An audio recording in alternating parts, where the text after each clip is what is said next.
Daily Bible reading, Ecclesiastes 5. Keep your mouth from being rash, and let not your throat be quick to bring forth speech before God. For God is in heaven and you are on earth. That is why your words should be few.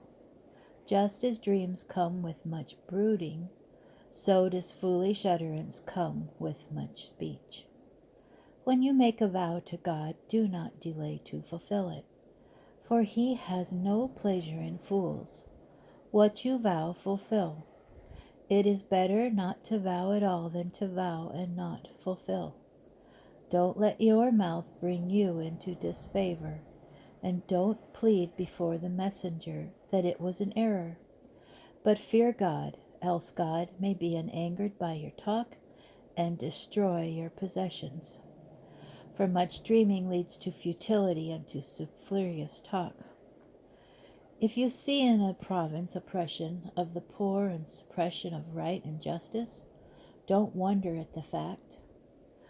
For one high official is protected by a higher one, and both of them by still higher ones.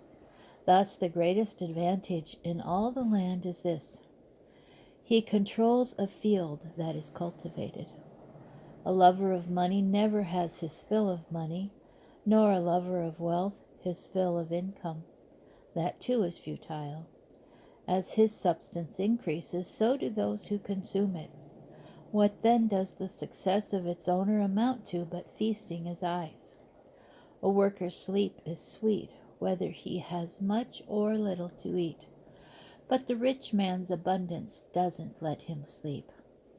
Here is a grave evil I have observed under the sun: riches hoarded by their owner to his misfortune, in that those riches are lost in some unlucky venture.